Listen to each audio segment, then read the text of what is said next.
Hi, this is Andy Volpe. My umpteenth attempt at making my first Sketchbook Tour video. Been having all sorts of problems with format and sizing and orientation and storage space on my phone. So I think I finally got this thing down to something, and hopefully the phone will last through the whole thing. So I'm going to give you a sketchbook tour. A couple of artists out there in YouTube land do this. I've been kind of inspired to do it. So we're going to give it a try and check it out. Sketchbooks for a lot of artists are kind of like journals and diaries. We put in anything we want into these. These are kind of, sometimes they could be really private thoughts. It could be artwork ideas and concepts that may never see the light of day. Could just be just doodling and goofing off. So to open this up and have you see these, you know, some of these things might be a little weird, and probably more weird for me to show these to the world than vice versa. So I guess without further ado, we'll just crack this baby open. I've been also using my sketchbooks for a long time as travel logs. If I go to places, if I go to lectures and presentations, I'm taking notes. So you'll see a lot of just handwritten notes. You'll see some ideas to hack out for artwork, stuff like that. This is sketchbook number 3. I've been numbering my books with Roman numerals for a while. This is from around 2006 to about 2009. I've actually taken the book and opened it back up, and it's got some of the tags here, and I've updated it with information, and I'll probably try to point those out. The first thing is this here is it's a book plate I designed for author Risa Nelson, who did the Dragon Slayer Sword series of novels. And this is a linoleum block, or a lino cut printed, that I designed, hand cut and printed, and some of these are also hand colored on the tongue with a flame-like design on it. And I'll probably try to zoom in a little bit too. Sorry about that. That probably wasn't a good idea. Kineticon was a science fiction convention in Hartford. My brother over here, Tim, he had a webcomic called Alt Delusions, or Alternate Delusions. He was with a group of online webcomic artists who are all going to meet at this convention. I tagged along with them.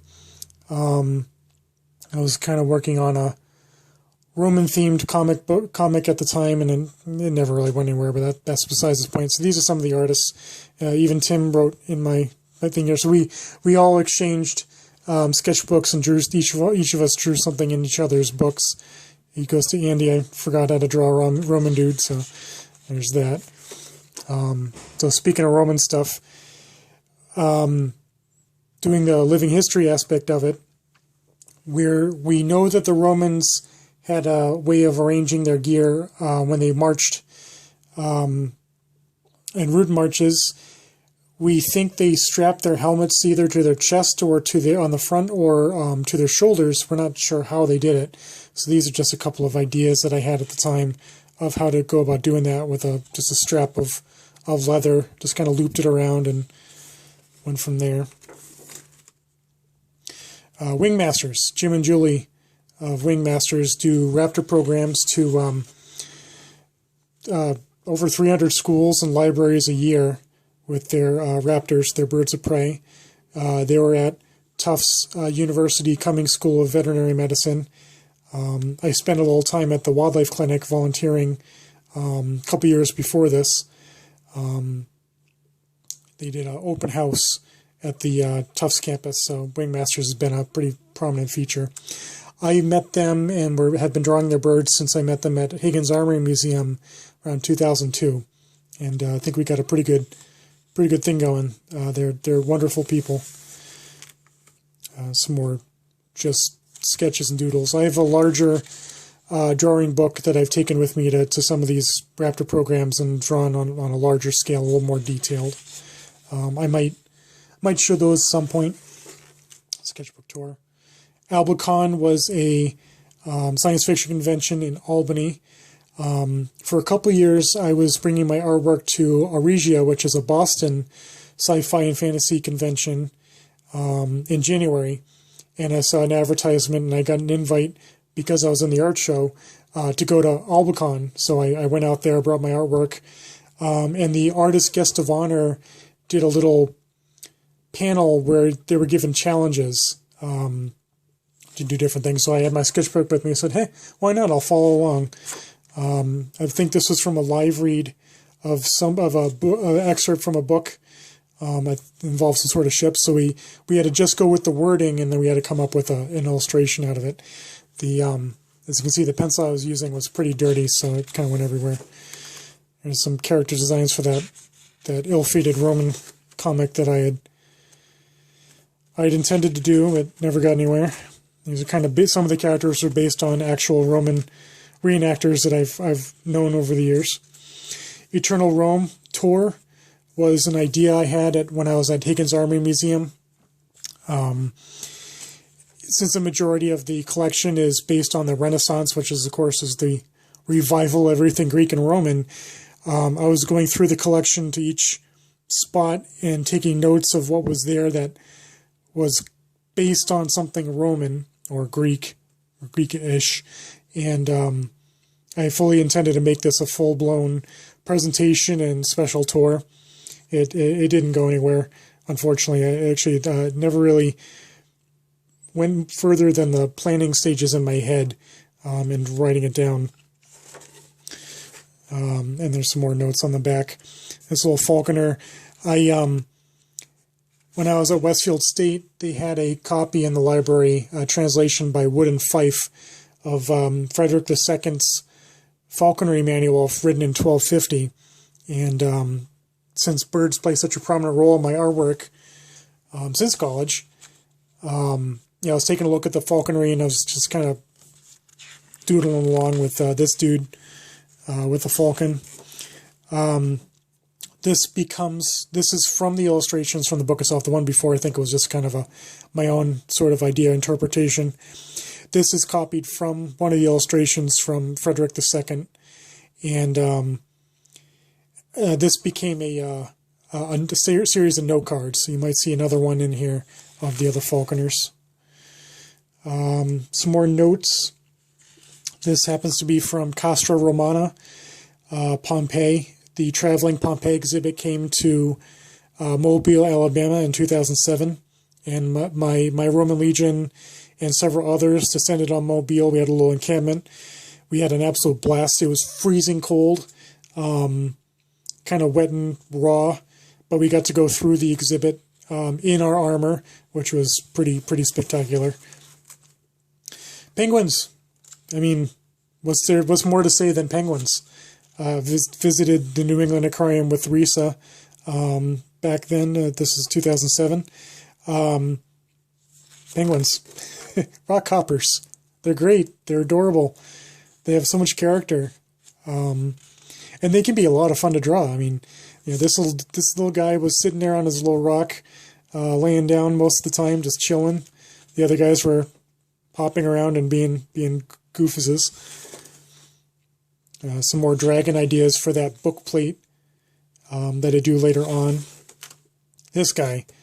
This is what we call today a Montefortino style helmet from ancient Rome. This actually might even be very late Etruscan. Or this might be around the first Punic War as opposed to the second Punic War. So we're talking like maybe 300s BC, something like that. Earlier Roman helmets had kind of this fan, this transverse crest that goes from side to side with feathers and tubes of feathers and things like that. So that's just an idea. So at this time, this is 2007, Dr. Jeffrey Forging at Higgins Armory, they took the helmet off display and they're going to put it all together in this larger display with other bronze helmets, Greek helmets, gladiator helmet, things like that.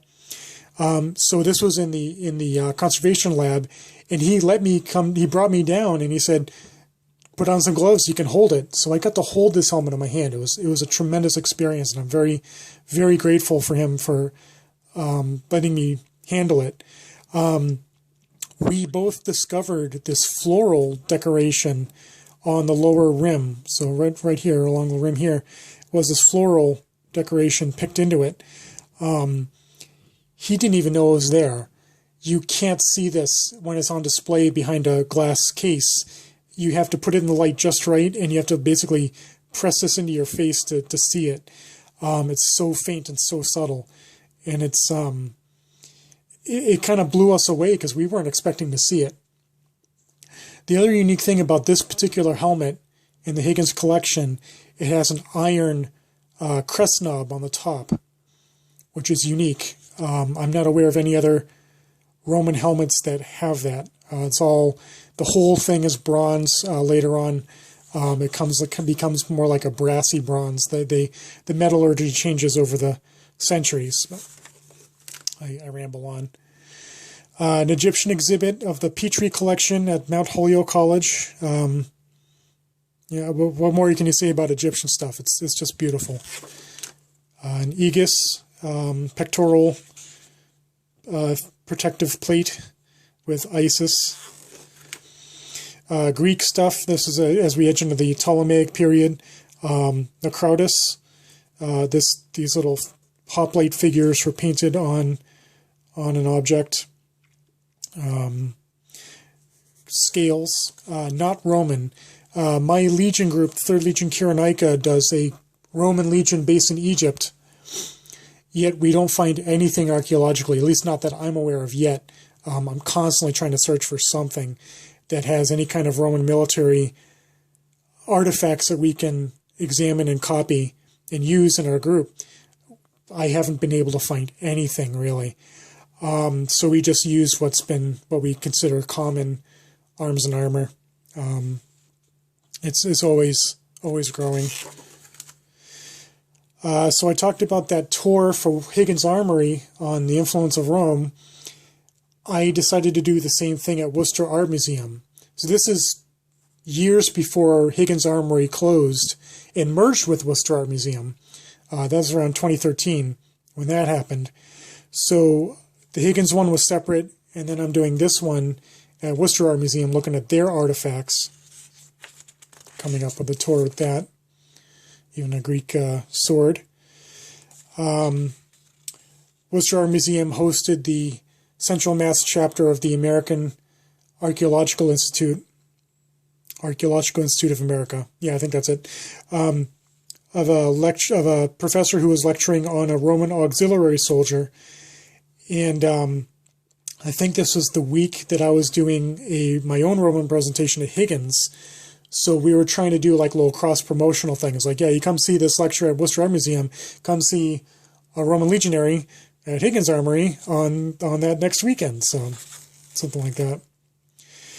Another Montefortino style helmet. This is in the Penn Museum down in Philadelphia. If you're there or you ever have a chance to get down there, I very highly recommend it. And this was during the King Tutankhamun exhibit that traveled the United States back then. This is also around 2007. Then that was, of course, mind-boggling. Yeah, it was an amazing exhibition. And Penn Museum, nothing to sneeze at, they've got a tremendous Bronze Age arms and armor collection and artifact collection. So a Montefortino helmet with lead-lined cheek pieces, a huge hole punched into it. We think it was for a votive thing. This one was interesting too because this had a sort of a floral motif on the roping that's done on the lower edge of the helmet, as opposed to the Higgins one, which is on the brim. And then they have this bell helmet. It has 2 bells situated on the sides, which is really wacky. Villanovan arms and armor. They have a pectoral in this crazy blade shape helmet. This is Romulus and Remus. This is that time period, which is really interesting to consider. Matthew Ampt of Legion 20 down in Maryland made a copy of these, and he's worn that at a couple of events, going around as Romulus, which has been great fun. Penn has a fantastic collection of Greek helmets. Higgins Armory has a pretty good collection. It's just a smaller collection of really interesting pieces, whereas Penn Museum just has a ton of them, of all sorts of shapes and sizes. I could go on and on for hours about helmets and armor. Another comic design idea. First United States Army Group. This was a fake army group that was created to fool German forces during the Normandy invasions with General Patton around that time. And there's a drawing live of, I believe this might be Neil Borbo at Higgins Armory. I'm not sure who that is. Yeah, it's kind of embarrassing. Sometimes I can't even read my own writing. But when you're scribbling as fast as you can, because people don't necessarily stay still like a photograph, you got to make do. Higgins Armory had an excellent exhibit on colonial period arms and armor and artifacts from the 1600s up until the late 1700s, basically to independence. And this is the helmet and armor of at the Mass Historical Society of a pikeman's armor from one of the train bands. And this was the year that the Salem Train Band, another living history group that I'm with, really got going. And we debuted basically at Higgins Armory. We've been a part of a number of commemoration events like the Salem Muster and Salem Common in April. I fully intended to make as many notes as I possibly could of this armor and have a copy made for us to use in the train band group, but we never got anywhere. We could never really find a armorer who would make it affordable. The Gathering of Artists Who Are Birders, or GAB, is number 3. This is at Mass Audubon in Canton. Norm Smith, if you know him, came from Trailside Museum with a barn owl, which are exceptionally rare, practically non-existent in Massachusetts nowadays. And this little barn owl hung out for a little bit. I don't remember if it was being rehabbed to be released or if it was one of their education birds at the time. Dr. Snook was a physician who collected halberds and polearms. UMass Renaissance Center at UMass Amherst has a sword symposium where a bunch of people with Higgins Armory and other HEMA, historical European martial arts practitioners, meet, lecture, hobnob. So Dr. Snook had this whole slide lecture and a couple of these halberds in his personal collection. So I was drawing every single one of these off of a slide during his presentation, and I had to move damn quick to get those on there because he was really going through his lecture pretty quickly. Years later, I was working at Skinner Auction House and with Joel Bowie of the military department, and Dr. Snook consigned his entire collection to Skinner to be auctioned. He couldn't. I think he was retiring and couldn't hold on to it anymore. So when I saw these halberds coming into Skinner, I was like, wait a minute, these look familiar. And Joel's like, what the heck are you talking about? So I went home, got my sketchbook next day and showed him. It's like, oh, I saw him at this lecture. He's like, oh, all right. There you go. Barn Owl, some more ideas. I think I was working on a design for working with bark and wood cranes. My brother and I visited Friendly Neighborhood Comics in Franklin, Mass. So I'd read comics. He would play comic games like HeroClix, and we'd hang out with comic aficionados and gamers and stuff. More Dragon Slayer sword ideas. Letterpress things. If you get into letterpress printing with movable type, he's a good guy to go to. John Barrett is a buddy of mine out in Chicopee, Mass. Museum of Printing up in Haverhill, where I volunteer a lot. We also have a store of letterpress items, so you can get your fill. some medieval guy I was just working on. I'm not sure what's going on there. Somewhat racy Sekhmet-like characters. Not sure what was going on with that. Some more art ideas. I think this is more Risa Nelson's Dragon Slayer sword. I think this is Astrid. I don't really remember. Risa did a reading of Dragon Slayer at a bookstore in Albany, and I went out there, and their cat, the library cat, came out, hung out. So naturally, if he's just going to sit there and chill out, I'm gonna possibly draw you. Notes: the Clark Art Institute in Western Mass had a Italian Renaissance drawing exhibition, which was fantastic. Viking swords. Dr. Bill Short had a friend of his who had 2 actual Norse period swords. We're talking about inlay and how they're constructed. Polish Hussar. The Polish Hussar Living History Group in the New England area came up, did a presentation, and part of a museum event. I mean, super cool armor. Classical Association of New England is they have an annual conference, so I was taking notes at the lectures. Now, the last couple of years now, my Roman Legion group has gone there as basically as a vendor to offer our services for school programs. And this particular Kane conference was at UMass Boston, so I did a little sketch of the shoreline. This becomes Falconer number 3 out of the Frederick II book. And apparently I was reading up on M.C. Escher and his orange peel graphics. Another Falconer. I'm going to take a quick pause here. It seems to work better if I split the recordings in half. I'm at the 20 minute mark now, something like that. So we'll be right back.